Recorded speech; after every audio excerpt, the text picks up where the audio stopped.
पूर्वसी नाम गरिएकी अप्सरा त्यस्तै किसिमले सन्ध्याकालीन अवस्था म 3 नरात गोधुली 7 बजेको मिरमिर अँध्यारो भएको छ। त्यस्तै बेलामा अर्जुनका खोपीमा जसकेलाबाट छाक्का ढोका खोलेर अनि गमक्क गम्केकी विभिन्न किसिमका बास्ना चल्ने अदर बास्ना छिटेर जसकेले खोलेर हे अर्जुन भनेर कोइलीको जस्तो मसिनो बोलीले भन्दा त्यो अर्जुनको नारायण राम राम कस्तो होला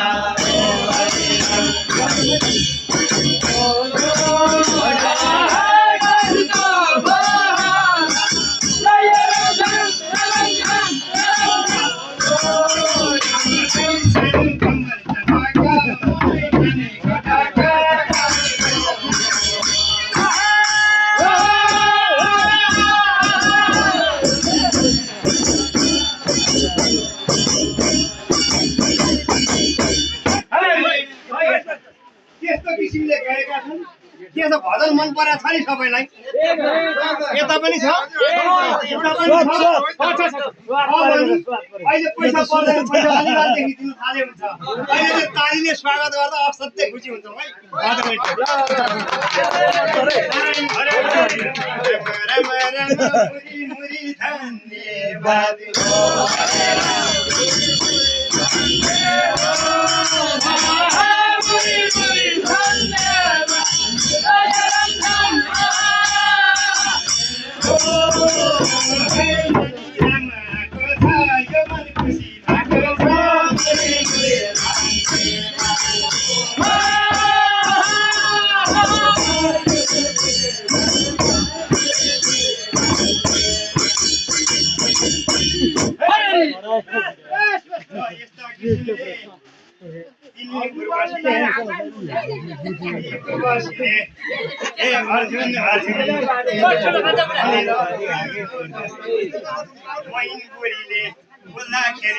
कठैभरि झकाउन लागेका पनि त्यो कोइलीको जस्तो मधुर मधुर कोइलीले गरिकन नारायण राम राम राम झसे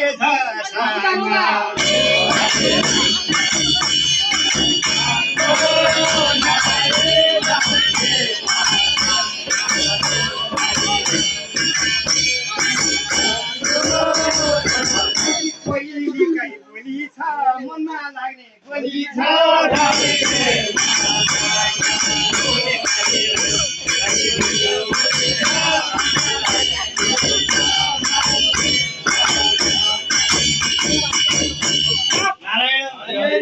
यस्ता तवरले गरिकन ती उर्वशी नाम गरिएकी अप्सराले मन्द मुस्कान छाडेर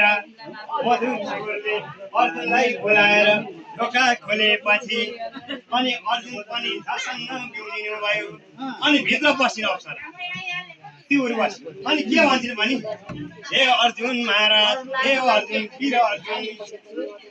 तपाईले गरेको कला कौशल युद्ध मैदानमा गरेको दिग्विजयदेखि इन्द्र भगवान खुसी भएर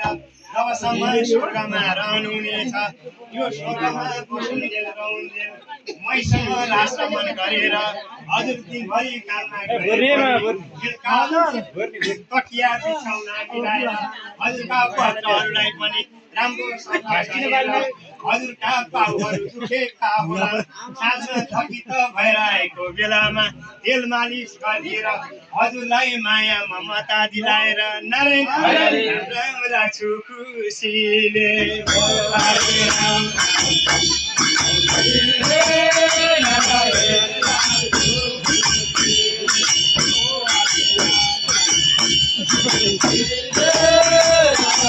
सबै साथमा आएर माया प्रीति लाएर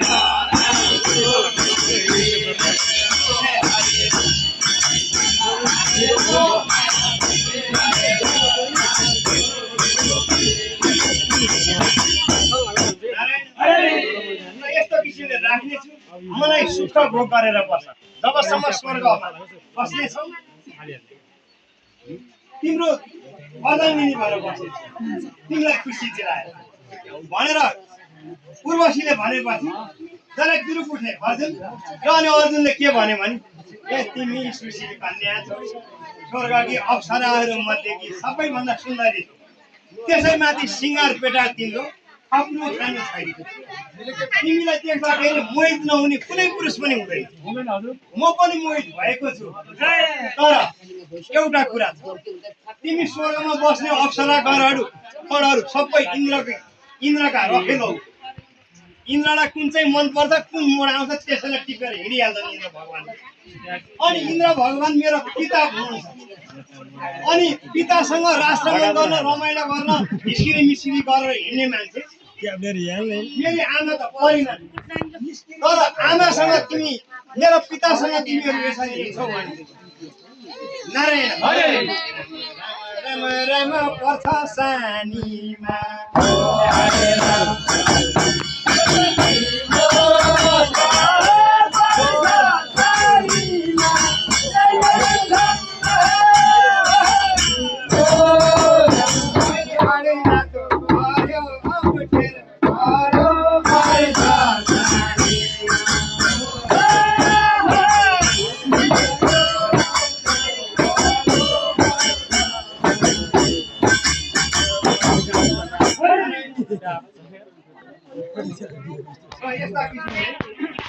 सानीमा नाता पर्यो तिमी राम्रै पनि छौ सुशील पनि छौ म पनि पुरुष हुँ रहर नभएको होइन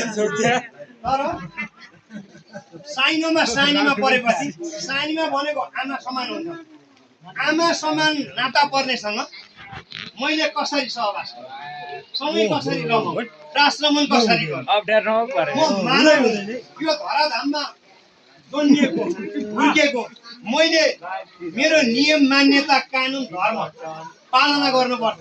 त्यस कारणले रीतमा मिल्दैन हे उर्वशी भनेर भनिसकेपछि उर्वशीले के भन्यो भने तिम्रो धराधाम होइन यो इन्द्रलोक स्वर्गमा जसले राम्रो काम गर्छ जसले वीरता कायम गर्छ जसले सबैलाई दुःख दिँदैन जो सबैको प्यारो हुन्छ त्यहाँ कुनै साइनो हुँदैन र भेदभाव हुँदैन काम गर्न नसक्ने धराधाममा पुग्छन् काम गर्न सक्ने बलिया राम्रा भरभर आउँदा इज्जत दिन सबैलाई सम्मान दिन सक्ने स्वर्गमा बास हुन्छ यस कारणबाट स्वर्गमा कुनै नाता हुँदैन तिमीले राम्रो काम गरेको छौ इन्द्र भगवानले रुचाउनु भयो म तिम्रो बामाङ्गिनी हुन आएँ यहाँ नाताको कुनै केही चल्दैन भनेपछि यो स्वर्गको सारा सुख सुविधा मलाई चाहिँदैन म यो धराधामको नर हुँ त्यस कारणबाट नारायण राम राम राम रीतिमा मिल्दैन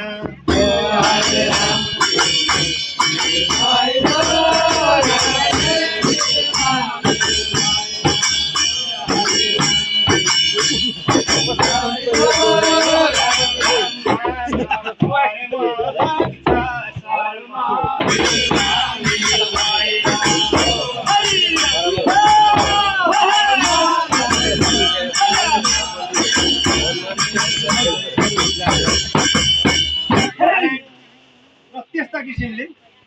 उर्वशीले भनेपछि अर्जुन मान्दैन उर्वशीले गाँजेको गाँजै छिन् सँगै बस्छु माया मोह लाउँछु भनेर छोड्दै छोड्दैन यही सिप लागेन उर्वशीको अनि उर्वशीले के भन्ने भने रिस उठ्न थाल्यो उर्वशी अनि के भन्छन् भने अन्तिम पद म जस्तो राम्री म जस्ती भरभराउँदी म जस्ती सुकिली मुखी लाली गाजल सम्पूर्ण स्वर सिंगार गरेको छु अर्गन शिरदेखि टाउसम्म झपक्कै छ स्वर्गमा बस्ने अप्सराहरू मध्येको पनि सर्वश्रेष्ठ हुँ यस्तो कन्या पाउँदा पनि तिमी मसँगै सहवास गर्न सक्दैनौ भने जान्दैनौ भने तिमी पुरुष भएको कुनै अर्थै रहेन धिक्कार छ तिम्रो पुरुषको त्यस कारणबाट तिमीले 1 वर्षसम्म नपुंसक भएर बस्नु पर्छ मेरो इच्छालाई दमन गर्यौ तिमी मेरो इच्छा चाहनालाई कुण्ठित गर्यौ त्यस कारणबाट तिमी पुरुष भएको कुनै अर्थ भएन तिमी नपुंसक भएर बस्नु परोस् भनेर श्राप दिएका थिइन् अनि दाजुलाई के भन्नु भने हे महाराज दाजु त्यो श्रापले मलाई छुने बेला भएको छ म मेरो अङ्गहरू थालेका छन् अनि स्वर्गमा 5 वर्ष बसुन्जेल अप्सराहरूको नाचगानहरू पनि सबै सिकेको छु सङ्गीत कलामा पूर्ण पाठ भएर आएको छु साथै छैन धेरै वर्षको कपाल काटेको छुइनँ चुल्ठी काट्छु साडी चोली जान्छु नपुङ्सकको फरक परिहाल्यो तेस्रो लिङ्गी हुन्छु 1 वर्षसम्म विराट देशमा गएर विराटकी छोरी उत्तरालाई नाचगान सिकाएर नारायण बाछुसी पालु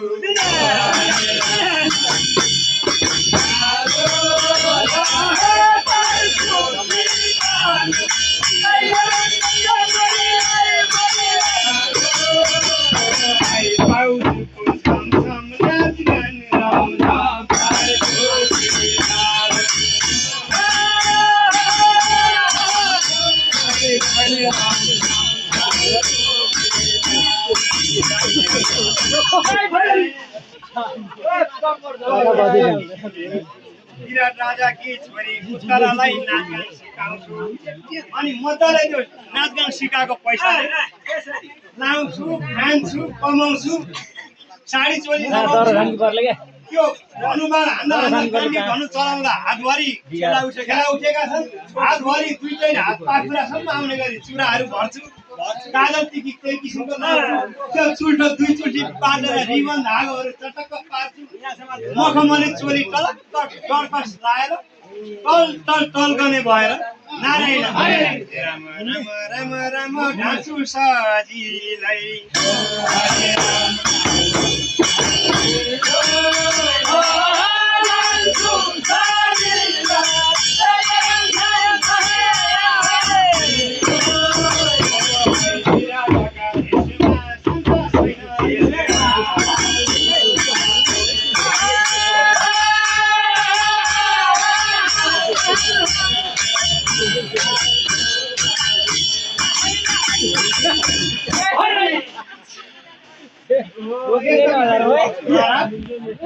भनेपछि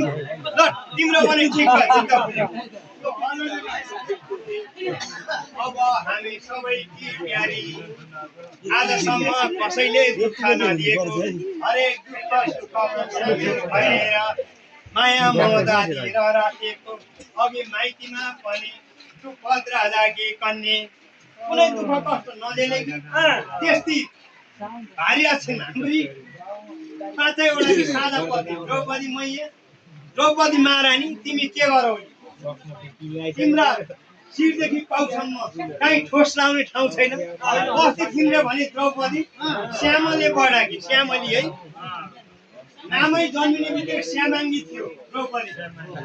श्यामाङ्गी भनेर किन भनेको भने काला कृष्णको जस्तो स्वरूप भएकी नभएकी हैनले श्यामाङ्गी अनि नागबेली चाहिँ भएकी भनेको कर्ली कपाल है नाग यति लामो कपाल तर नागबेली जस्तो ल परेको नागबेली चाहिँ भएकी दारिमका बिहा जस्ता दन्ते लहर भएकी मसक्क मस्कर हाँसेपछि महिलाहरूले देखे कसैले नारीहरू देखे भने आफ्नो छोरीसँग मितिनी लगाइदिन पाए हुन्थ्यो जस्तो लाग्थ्यो द्रौपदीलाई देखेपछि अनि हामी जस्तो अल्मैसेले देखे पनि कान्छी पारेर ल्याएर राख्न पाए पनि हुन्थ्यो भनेर उसै रहर जाग्ने द्रौपदी हाँसेको देख्ने बित्तिकै त्यस्तै थियो बारुलाका झैँ कम्मर भएकी बारुला भनेको थाहा छ जिउ पनि अलिकति ठुलो हुन्छ तल पनि अलिक ठुलो हुन्छ त्यो कम्मर चाहिँ छिरेको हो कि होइन छ कि छैन सानो कम्मर भएकी अनि त्यस्तै गरी कम्मर त्यस्तो थियो रे अनि शरीर कस्तो पुष्ट थियो रे भने कल कल कल कल कल कल परेको जस्तै केराको थम्बालाई उदार्दा भित्र गाबो हुन्छ नि सेतो कल कल परेको कलिलो ठ्याक्क उनीहरूले ट्याक्क हान्दाखेरि खन्कै भाँचेला जस्तो सुकोमल शरीर भयो कि त्यसै माथि अनि हिँडाइ पनि कस्तो थियो रे भने हाँसको जस्तो हाँस कसरी हुन्छ रे आजकल त चेलीबेटीहरू बर्तस्मान पार्न थाले ब्युटी पार्लर धाउन थाले भने यति औलो तिको यहाँ लाउँछन् पोल्टे पोल्टे 7 नम्बरबाट आयो भने त मरि नै हाल्छन् खुट्टा भाँचेर कर बजार चाहिँ हिँड्दा ट्वाक ट्वाक ट्वाक ट्वाक परैसम्म क्या 500 मिटर परको छिटोले पनि देख्ने सुन्ने गरे त्यसरी लाउँछ उत्तौलो राम्रो भयो राम्रो त राम्रो उत्तौलो राम्रो तर हिँडाइ चाहिँ कस्तो थियो हाँसको जस्तो द्रौपदी कसरी हिँड्दिन्थे भने ढुमुक ढुमुक ढुमुक ढुमुक हिँडेपछि हिँडेको मात्रै हेरिरहँ जस्तो लाग्यो हाँस हिँडाइ जस्तो हिँडाइ भए कि अनि त्यस्तो किसिमको हिँडाइ अनि बोली चाली कस्तो थियो अरे भने बोली सबैभन्दा सुमधुर बोली के को हुन्छ अच्छै राम राम राम राम बोली कोइलीको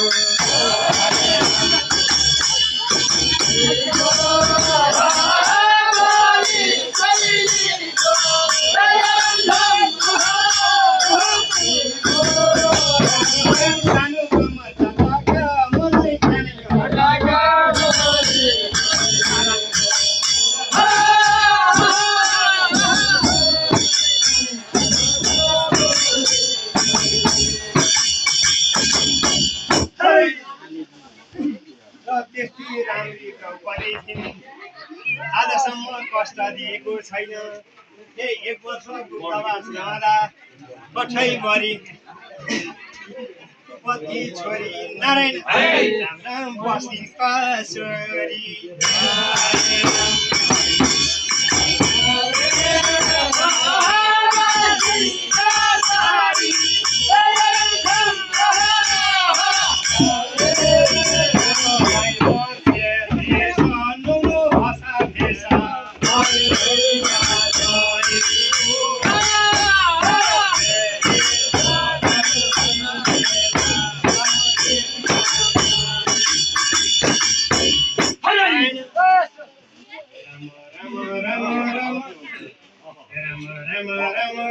सरस्वती माई